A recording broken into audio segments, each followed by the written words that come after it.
34 quotes from Alexander Graham Bell. When one door closes, another door opens, but we so often look so long and so regretfully upon the closed door, that we do not see the ones which open for us.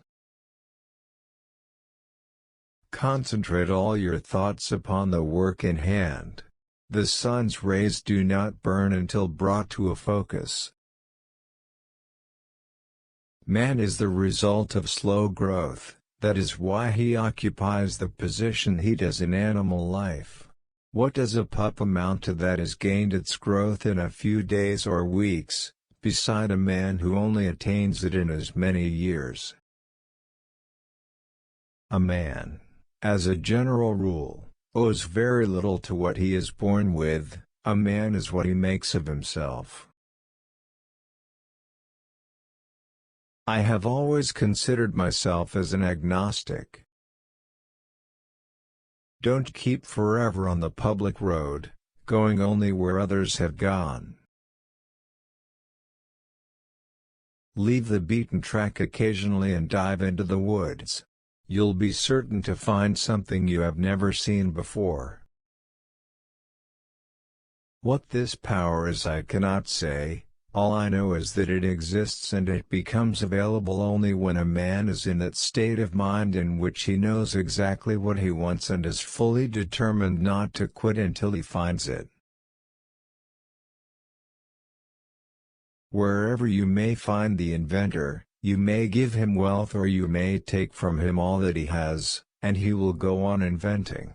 He can no more help inventing than he can help thinking or breathing. Before anything else, preparation is the key to success. Be not the first by whom the new are tried, nor yet the last to lay the old aside. The inventor looks upon the world and is not contented with things as they are. He wants to improve whatever he sees, he wants to benefit the world, he is haunted by an idea. When one door closes, another opens, but we often look so long and so regretfully upon the closed door that we do not see the one that is opened for us. My knowledge of electrical subjects was not acquired in a methodical manner but was picked up from such books as I could get hold of and from such experiments as I could make with my own hands.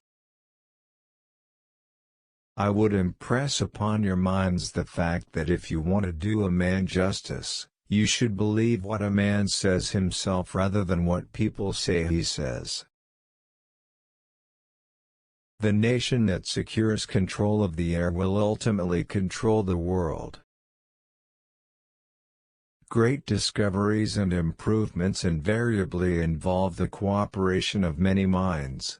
I may be given credit for having blazed the trail, but when I look at the subsequent developments I feel the credit is due to others rather than to myself.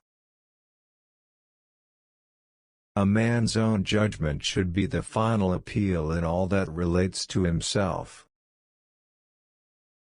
It is a neck-and-neck race between Mr. Gray and myself who shall complete our apparatus first. He has the advantage over me in being a practical electrician, but I have reason to believe that I am better acquainted with the phenomena of sound than he is, so that I have an advantage there. It is not, of course, complete yet, but some sentences were understood this afternoon. I feel that I have at last struck the solution of a great problem. And the day is coming when telegraph wires will be laid onto houses just like water or gas, and friends converse with each other without leaving home.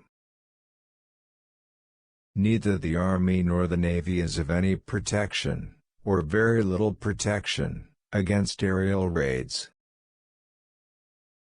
The most successful men in the end are those whose success is the result of steady accretion.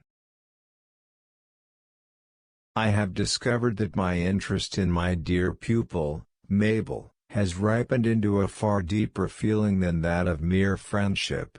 In fact, I know that I have learned to love her very sincerely. From my earliest childhood, my attention was specially directed to the subject of acoustics, and specially to the subject of speech, and I was urged by my father to study everything relating to these subjects, as they would have an important bearing upon what was to be my professional work. Such a chimerical idea as telegraphing vocal sounds would indeed, to most minds, seem scarcely feasible enough to spend time in working over. I believe, however, that it is feasible and that I have got the cue to the solution of the problem. Morse conquered his electrical difficulties although he was only a painter, and I don't intend to give in either till all is completed. It is hardly an exaggeration to say that oral teachers and sign teachers found it difficult to sit down in the same room without quarreling, and there was intolerance upon both sides. To say oral method to a sign teacher was like waving a red flag in the face of a bull, and to say sign language to an oralist aroused the deepest resentment. The day will come when the man at the telephone will be able to see the distant person to whom he is speaking. The only difference between success and failure is the ability to take action. The achievement of one goal should be the starting point of another. You cannot force ideas. Successful ideas are the result of slow growth. Ideas do not reach perfection in a day, no matter how much study is put upon them. Another discovery which came out of my investigation was the fact that when one gives his or her order to produce a definite result and stands by that order, it seems to have the effect of giving one what might be termed a second sight, which enables him or her to see right through ordinary problems. What this power is I cannot say, all I know is that it exists and it becomes available only when one is in that state of mind in which he or she knows exactly what one wants and is fully determined not to quit until he or she finds it. The inventor is a man who looks around upon the world and is not contented with things as they are. He wants to improve whatever he sees, he wants to benefit the world. He is haunted by an idea. The spirit of invention possesses him, seeking materialization. Observe, remember, compare. Thank you.